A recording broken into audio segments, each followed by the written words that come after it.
All right, well, is this on? Good afternoon, everyone. And thanks for having me here. First of all, thanks to the Capital Factory for bringing me back on stage. It's good to be back. I ask you for your grace. It's my first time traveling in about 4 months, and I got in at 2 a.m. after an adventure with the airlines, and so I'm a little bit wired, but I'm excited to be here. It's encouraging to see some of my teammates in person again after a long hiatus. How many do we have in the crowd who are entrepreneurs, small business owners? Claim that title, yes. Don't be shy. Thank you so much for being here. Thank you for aiming up. We need you. We need you to step out of that comfort zone and do what you're doing. So I'm here today to talk to you about my obsession in this role with chasing innovation. And so I'm going to start by talking a little bit about AFWERX.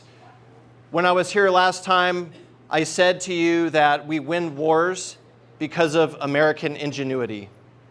It is our superpower. We know that when people are under duress, they do clever things, and clever things win wars. And we know that when we unleash the entrepreneurial spirit, when you live in a free country that allows you to do that, you come up with clever things. And clever things are not only very useful for our country and very helpful, but they also win wars. And so we have to tap into that power. We know that, and you know this, our adversaries want to tap into that superpower, American ingenuity. It's why they're attending our universities. It's why they're trying to buy into your companies. It's why they're interested in your intellectual property. And so it is our superpower. And it is incumbent upon everyone here in this room, whether you're here with the government, part of the innovation ecosystem, or whether you are an entrepreneur. And I'm glad that you're here because you're probably a great patriot and you love your country and you love the flag and you want to do something about the crises that are emerging in the world to tap into that superpower. So what is going on in the world? Look at these photos and look at the dates. You have to start with the belief that there are malevolent actors in the world who wish to influence their neighbors in maybe some at least partially nefarious ways. And so we see a deep water port emerging in a country called Cambodia that doesn't actually have aircraft carriers. And the money that went into that did not come from Cambodia because it's actually being built by China. And they're doing it very fast, and they're doing it because they want to influence their neighbors, because they want to project power and claim sovereignty over places that they're not sovereign and that the rest of the world has already decided is international waters. And the reason why we have a national security strategy and a national defense strategy and a national military strategy is because we recognize that we have to do something about this, and we have to be doing something about it now, not waiting for bad things to happen like in 1939. And they're also breaking records. This is a really fascinating bridge. It's 15 miles long. It has underwater tunnels and artificial islands. The world record for the most asphalt paved in a day, something like 23,000 square feet, broken during the construction of this bridge. And it wasn't us doing this, although I would contend that the capacity to do great things like this even more exists in our private sector and with people like you who are in the room.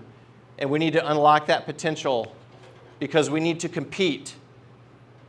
So if you're following what's happening, if you were at AFA or you understand that Secretary Kendall has talked about re-optimizing for great power competition, I don't wish to reiterate that whole structure or talk about it, but I do want to focus on this quote. This is something that he said during his speech. And if you read about it in the news or you saw that, I hope you recognize that that is why you're here. We are part of this pipeline. We need a pipeline of technologies, innovative technologies that come from the private sector and that come from within our own ranks. And we need to quickly move those and get those into the hands of somebody who can do something with it that gives them an advantage, what I like to think of as an unfair advantage over their adversaries in a wartime environment. And so this obsession over chasing innovation is really about how do we operate that pipeline? And what does that look like? And how can I do it quickly? Because we love innovation. We love to do incredibly ingenious things. But if they're not fast enough, if they're too late, it doesn't matter. And we will lose. And before we jump into that pipeline, I just wanted to show you, if you were tuned into the speech, the 4 areas under GPC, because it's not just about developing capabilities. I think if you're in the space here, and if you're talking about it, then you understand that that's what we do. We award contracts, we run the front end of the pipeline, we do prototypes, and we transition those. But there are other elements of this. It's really people that win wars. It's Airmen and Guardian, members of our armed services, it's soldiers, it's sailors, it's Marines. You're going to see the whole defense, the joint community here this weekend talking about this.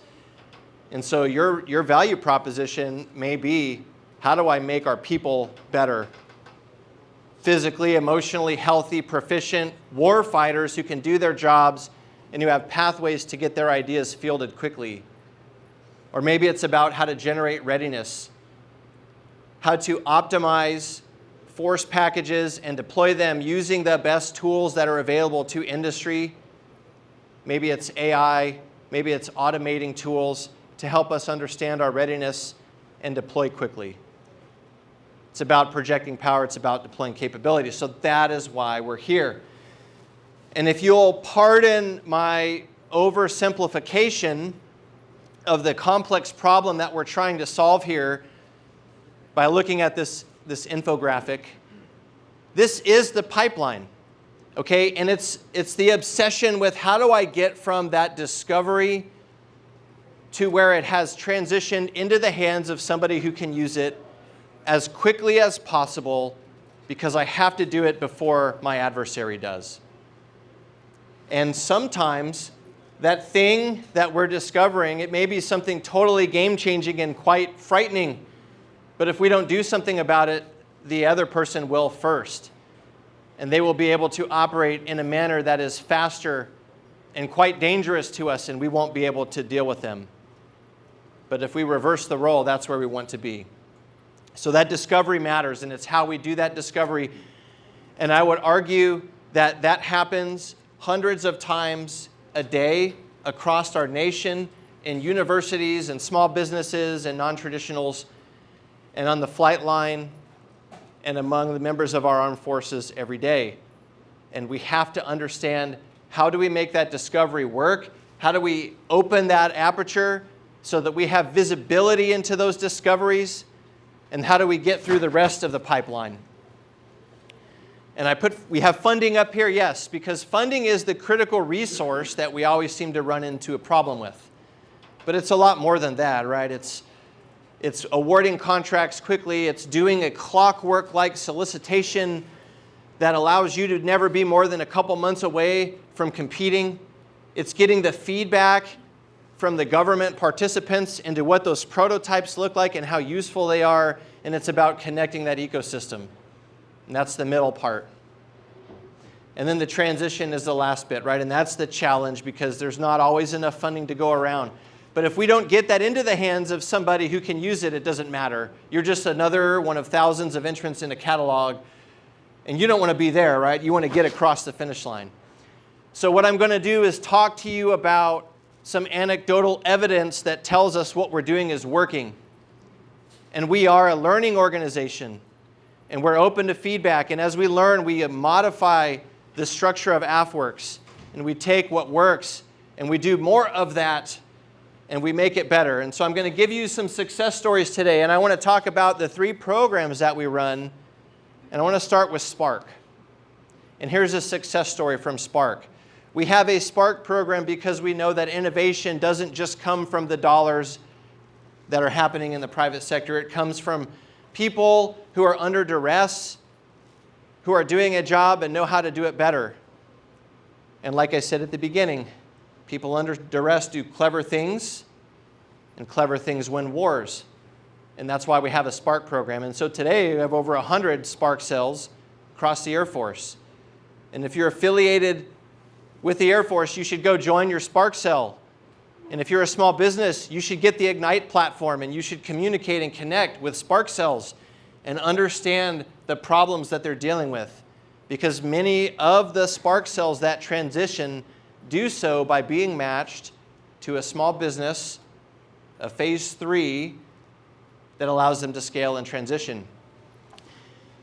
So Eglin Air Force Base is like F-35 Fighter Town, USA, right? Where international and joint partners come to learn and train on what will be the most proliferated fighter aircraft in the world, used by all of our services, used by many of our international partners. And so is it really a surprise that the person who discovered a major safety problem with this aircraft was the fire chief at Eglin Air Force Base, who said, did you realize that I cannot rescue the pilot of an aircraft if he is incapacitated on the ground and the engine is running?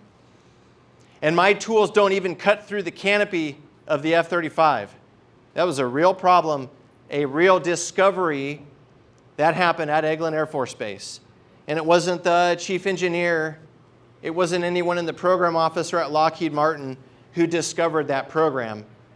It was the fire chief who was looking at real things that were happening in the world, mishaps that were occurring, and realized they had this problem.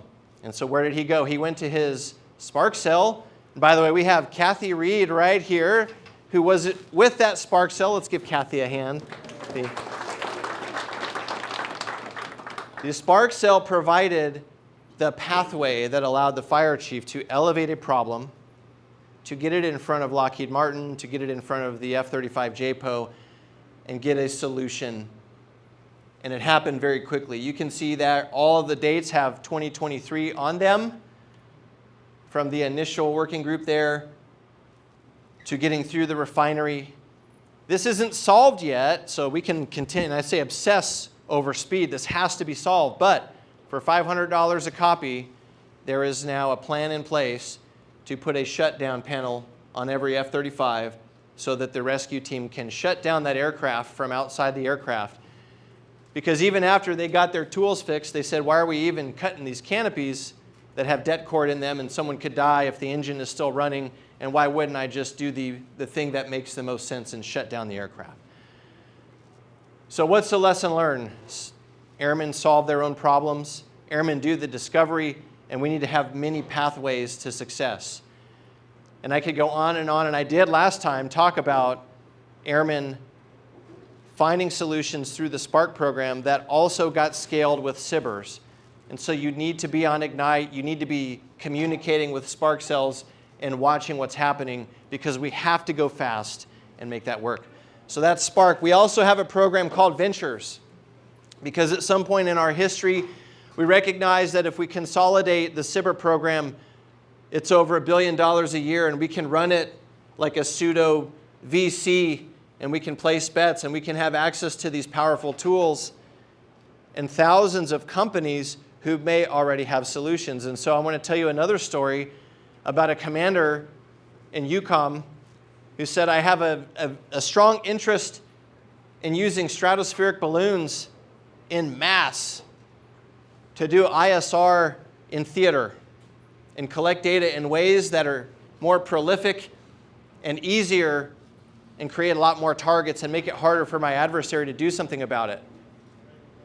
And they communicated with DIU, the Go Cell, and very quickly, we had a connection, because we are very affiliated with DIU, who realized that already in our portfolio was a company in Utah who was making stratospheric balloons by hand at a rate of about 8 copies per month, competing with the telecommunications industry.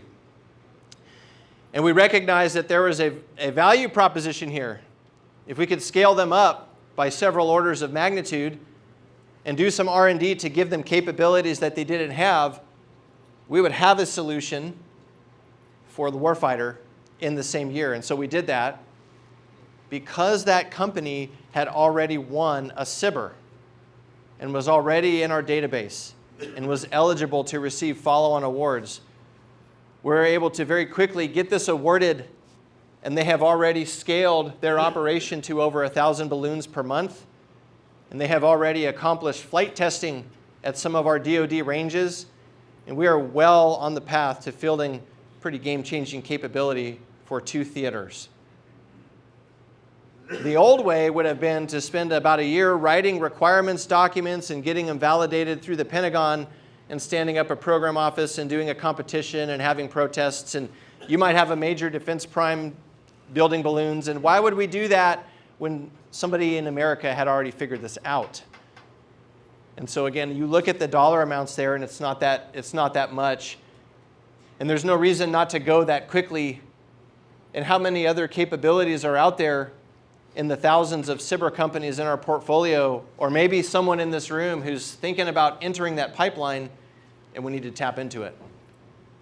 And so that's how it works. And that's how that pipeline works. And that's Ventures. And we have another program called Prime. And Prime takes that Ventures model to the next step. And we look at emerging technologies that are already being very successful in the private sector, but we maybe just need a little bit of a nudge to add a military capability to it. And so the problem, the discovery here is that we have a lot of really capable airplanes, things like C-5s and C-130s and CV-22s, and they have a lot of capability. But a lot of times what we need is like to move that one pallet from point A to point B. And if we're fighting a war that looks something like island hopping in the 1940s with a lot of bases that look like that, it turns out that it's hundreds of sorties with lots of small payloads, and we maybe don't have the pilots or the platforms or the money to spend tens of thousands of dollars per sortie to move what will look a lot like that upper left photo from point A to point B, if it even exists. And why would we do that when we have such a powerful commercial capacity to move things around? So this company, X-Wing, is already building a kit for a Cessna Grand Caravan to fly it fully automated gate to gate. And they're doing that all on their own. They have a viable commercial model for that. And why wouldn't they?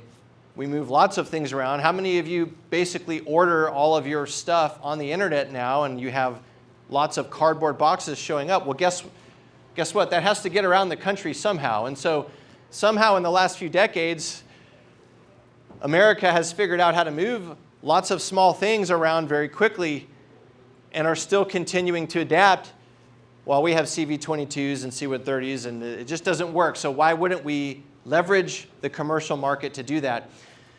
So this platform flew in an Agile flag exercise last month, and it was a big win. Hey, I can use this thing. I don't need a pilot. I just have my one pallet, and I can stuff it in there, and it goes from point A to point B, and it's fully automated. Why wouldn't I do that? And so we flew it in the exercise, and now everybody wants it. How do I buy it? How do I get contracts to buy it? And so we're breaking some glass.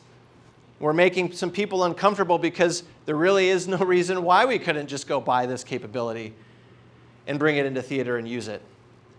And so it's turning a lot of heads. It's getting people very interested in how we can leverage commercial capability. And who knows where we'll be in a couple years. Some of our prime programs, Agility Prime, is already looking at putting some eVTOLs down at MacDill to fly with the 24th Special Operations Wing.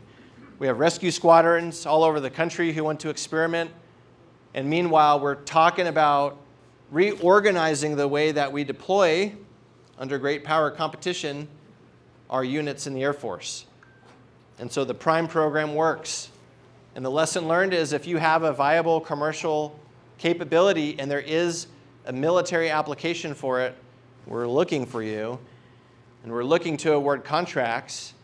And we have a commercial offering out there for Autonomy Prime as we build up capacity to go demonstrate interesting things that we can then deploy. It's another great win for AFWERX. All right, I'm going to keep going here, and I want to talk about tools because we've also built some really incredible tools that make us go fast as we're chasing innovation. And one of them is our challenge process.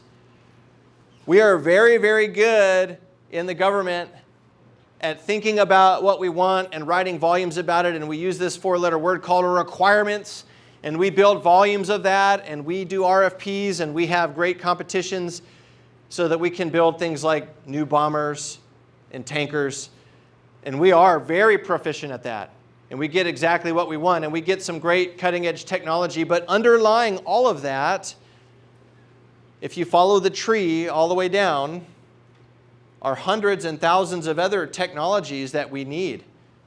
On the B-21, a maintainer will be able to put on a pair of goggles and look through the airplane and look at exactly what it is he wants to fix, and it will tell him what tools he needs and what procedures he will have, and that will allow us to go very fast and have reliable aircraft that we can turn very quickly, and that's a useful thing to have in wartime. And there are many other technologies like that that probably started out as video games or from the entertainment industry or had some other commercial model that was well ahead of what we were thinking of as the government as we break that tree down. And the way those come about is not by the top line where we write volumes of material and write requirements and bring them in. It's a large crowdsourcing model that the rest of the country is following right now. And so if you're from the government, I encourage you to reach out to AFWERX if you're thinking about a problem that you want to solve, and we will bring you in with lots of small companies that probably already have a solution. And you'll whiteboard it, and we will feed you into a solicitation period where you can award SBIRs and get companies to bring you viable models, and it works. And we've done over 50 of these in the last few years. We have several that are active right now. We've started entire programs that had no money and vague requirements using this process. We figured out how to respond to adversaries putting things in space with our own rapid capabilities because we recognized that across the street, the commercial sector was already figuring it out. We have the Super Goggle Challenge out there where we're looking at XR technologies for training. So if you think about readiness and all of those, that quad chart for great power competition, having our airmen have access to the best technology available for training. And before we move on off of this, also if you're a small business, you need to follow us and participate in this because it works. I'd like to recognize a couple of folks in the audience. One is Kaylee, who I'm glad you made it. Kaylee and I lost you somewhere in Dallas this morning, I guess. Come on up, Kaylee. And Shania, who's also here. And Kaylee, I think I gave you one of these already, so I'm not going to give you another one, PMR. But our challenge team is doing great work. So Shania, if you will, come on up here. Thank you so much, Kaylee. They are here, and they are happy to answer all of your questions about challenges and would love for you to talk to them about how you can get engaged, whether you're from the government and want to have a challenge to solve your problem, or whether you want to participate in one. So thank you, ladies. I'm glad that you're here. I'm glad you made it. Kaylee, awesome. Man. So the lesson is participate in the challenge process because we're doing it the way the private sector solves problems, and we're finding access to technologies much faster than the old antiquated way. We still need those fighters and bombers and tankers and all the things, and we need to do that. But embedded within that are a lot of other clever things, and clever things win wars. All right, another tool that we have is Ignite. We've launched this platform because underlying all of this, we recognize that there's a lot of power in this room and in the rest of the country and in the joint innovation community, but we're really bad at talking to each other. And so there are all these platforms out there like LinkedIn, and you all are communicating with each other, and the government has realized we need to do that too. This platform connects all of the SBIR companies. If you have had a SBIR in the last couple of years, you likely already have a storefront out there. You just need to go claim. And if you do that, you'll be able to go search it. And by the way, I've used this. I got an account, and it worked in less than 5 minutes. I was searching counter UAS and getting like 79 hits on small businesses that were doing things in counter UAS. It's quite an interesting tool because most of the time when you discover a problem, you're not the first person to think about it, and maybe someone else is already onto something. And if you're a small business and you want to get noticed, you should use this tool because it's working. On the left, Combat Bound, this company was able to find a partner for a phase 2 prototype using Ignite. So there's potential there. On the right, you have Dan Campbell there, and so Drop Drone has been with us from the beginning, but they were able to connect and get plugged into our air-to-air refueling challenge.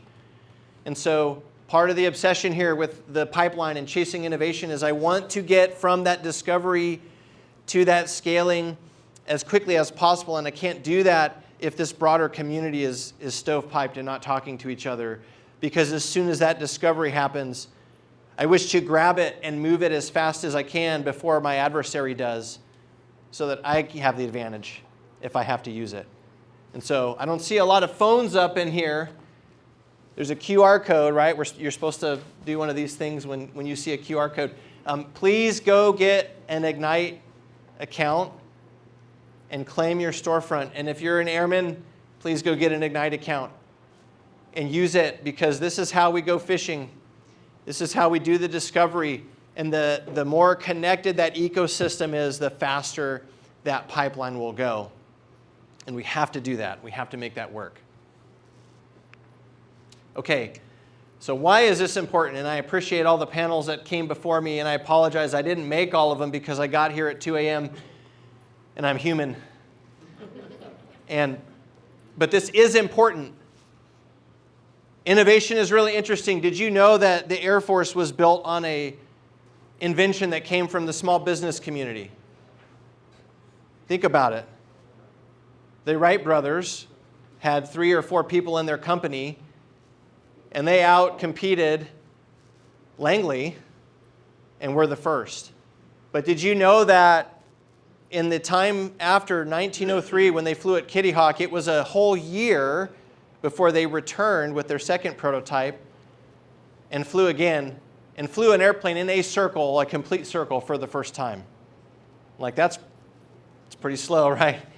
Took us a year to get there. Well, why? Well, that was the cutting edge technology at the time. We didn't have an AFVentures program. We actually, the government in 1903, sort of mocked the airplane for about 6 years before we finally started buying them. And so the pace of innovation was very slow. And can you imagine what World War I would have looked like if we had jumped on that and said, that's game-changing, and I would like to be way better at that than my adversaries.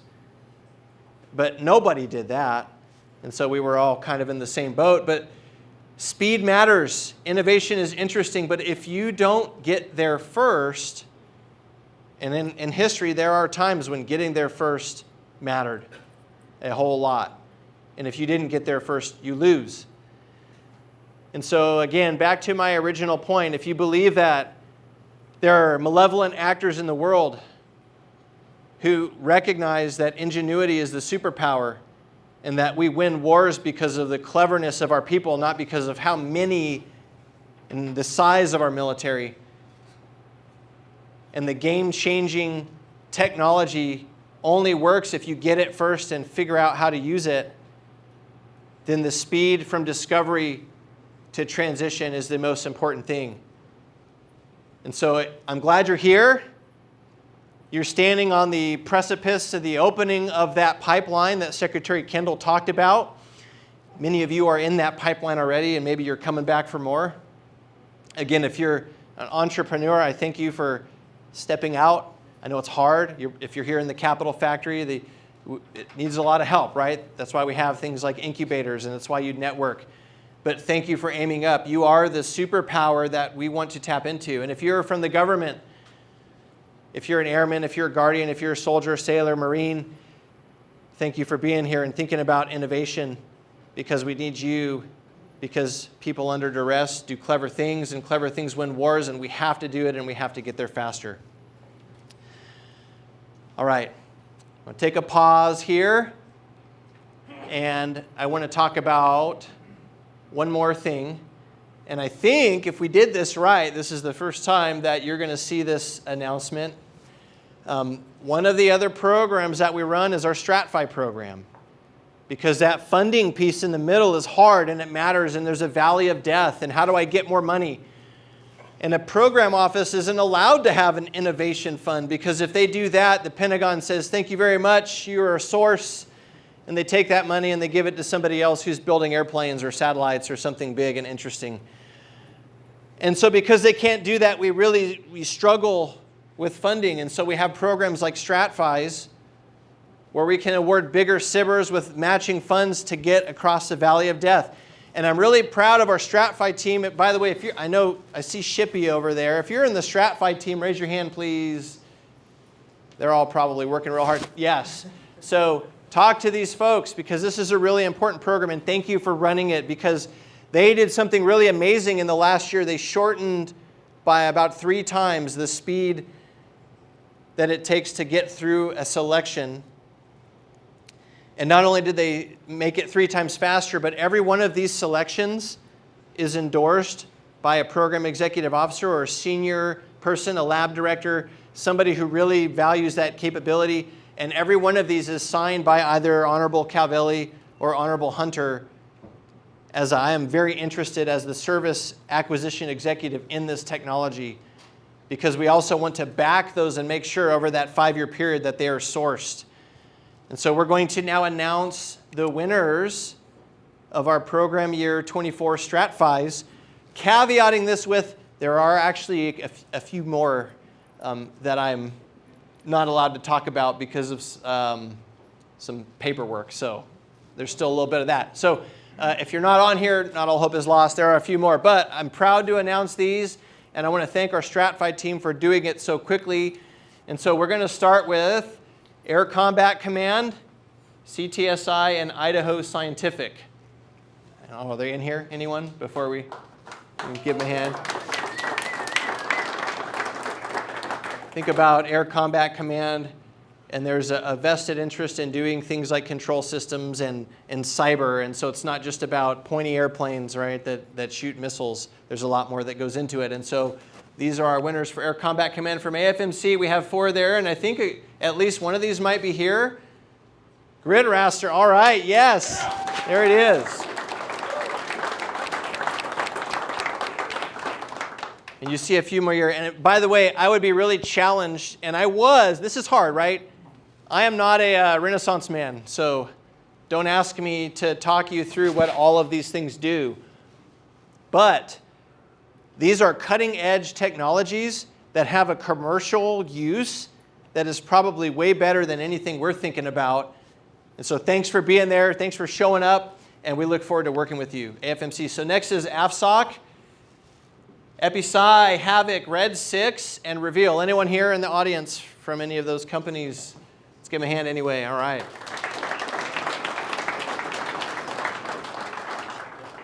You see quite a variety there. So, and by the way, the VR shows up a lot. And again, back to readiness and using the best tools that we have to offer to train our airmen and guardians. And so it's exciting to see these kind of technologies bridging the gap. All right, Global Strike Command. And I think, is Wilder here?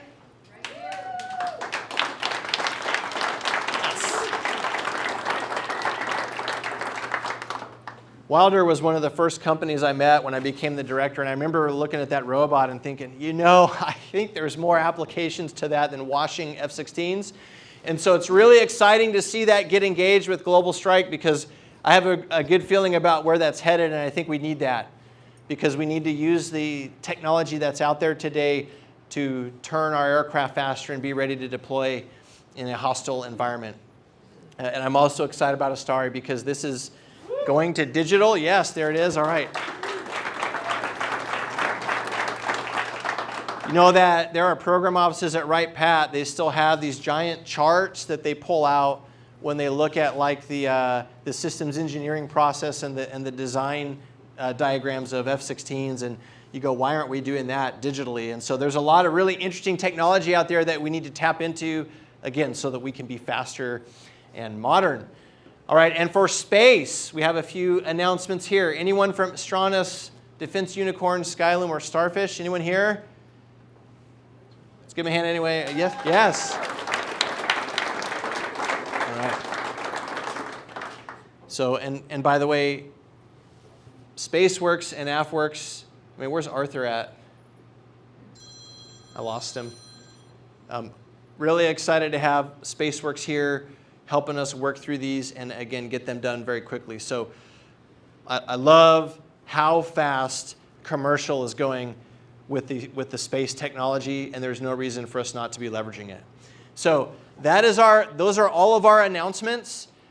Again, I say there's a few more coming. We'll get those out. There's a public release here going out shortly, so it'll be out there. All of the government counterparts are notified, and so now it's public. And I'm looking forward to expanding that StratFi portfolio and continuing to learn.